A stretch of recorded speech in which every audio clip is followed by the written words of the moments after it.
വീടിന്റെ വാഷ്റൂമുകൾ ഇനി ഗ്ലാമർ റൂമുകളാക്കാം സെറ സ്റ്റൈൽ ഗാലറിയിലൂടെ. Sera style gallery near cooperative college, Manjeri.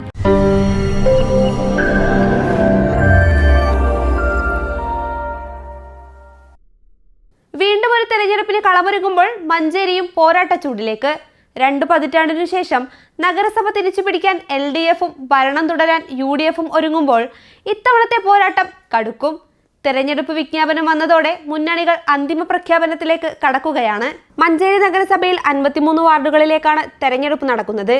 ഇത്തവണ 3 വാർഡുകളാണ് കൂടിയത്. സ്ഥാനാർത്ഥി നിർണയം അവസാന ഘട്ടത്തിലേക്ക് കടന്നതോടെ വാർഡുകളിൽ പ്രചാരണം ആരംഭിച്ചു. UDF-ഉം LDF-ഉം ഘടകകക്ഷികളുമായുള്ള സീറ്റ് വിഭജന ചർച്ചകൾ അന്തിമഘട്ടത്തിലാണ്.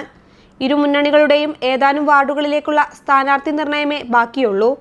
2 or 3 സീറ്റുകൾ സംബന്ധിച്ചാണ് തർക്കം. 2 ദിവസത്തിനകം ധാരണയിലെത്തി മുഴുവൻ സ്ഥാനാർത്ഥികളെയും പ്രഖ്യാപിക്കുമെന്നാണ് മുന്നണികൾ പറയുന്നത്. ഉറപ്പായ വാർഡുകളിൽ ഔദ്യോഗിക പ്രഖ്യാപനത്തിന് മുൻപേ പ്രചാരണ ബോർഡുകൾ ഉയർന്നു. പ്രമുഖരെയും നേതാക്കളെയും കണ്ട് വോട്ടുറപ്പിക്കൽ തുടങ്ങി. ചില വാർഡുകളിൽ വാർഡ് യോഗങ്ങൾ തുടങ്ങി. LDF വികസന ചർച്ച നടത്തി പ്രകടന പത്രിക തയ്യാറാക്കുന്നതിന്റെ പ്രാരംഭ നടപടി ആരംഭിച്ചു. 40 വാർഡിൽ മത്സരിക്കാൻ തയ്യാറെടുക്കുന്ന NDA 17 വാർഡിൽ സ്ഥാനാർത്ഥികളായി. നഗരസഭയിൽ ഒരംഗമുള്ള SDPI 13-ാം വാർഡിൽ മത്സരിക്കും. കഴിഞ്ഞ തവണ 50 വാർഡുകളാണ് ഉണ്ടായിരുന്നത്.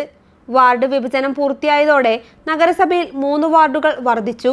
കഴിഞ്ഞ തവണ 35 സീറ്റിൽ മുസ്ലിം ലീഗും 15 സീറ്റിൽ കോൺഗ്രസും മത്സരിച്ചു.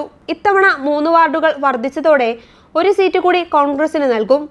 UDF-ന് 28 കൗൺസിലർമാരാണ് ഉണ്ടായിരുന്നത്. പിന്നീട് ഒരു സ്വതന്ത്രനും പിന്തുണ പ്രഖ്യാപിക്കുകയും ഉപതെരഞ്ഞെടുപ്പിൽ LDF 1 സീറ്റും പിടിച്ചെടുക്കുകയും ചെയ്തതോടെ 30 അംഗങ്ങളായി. ഇതിൽ ലീഗിന് 24 അംഗങ്ങളും കോൺഗ്രസിന് 6 അംഗങ്ങളുമാണ് ഉണ്ടായിരുന്നത്. കഴിഞ്ഞ 5 വർഷത്തിനിടയിൽ 2 ഉപതെരഞ്ഞെടുപ്പുകളാണ് നടന്നത്. 2 തവണയും UDF വിജയിച്ചു. ഒന്നിൽ LDF-ന്റെ സിറ്റിംഗ് സീറ്റ് പിടിച്ചെടുക്കുകയും ചെയ്തു. LDF-ന് 19ഉം SDPI-ക്ക് 1 കൗൺസിലറുമാണ് ഉണ്ടായിരുന്നത്. BJP-ക്ക് കഴിഞ്ഞ തവണ അക്കൗണ്ട് തുറക്കാനായിരുന്നില്ല. News bureau, Manjeri.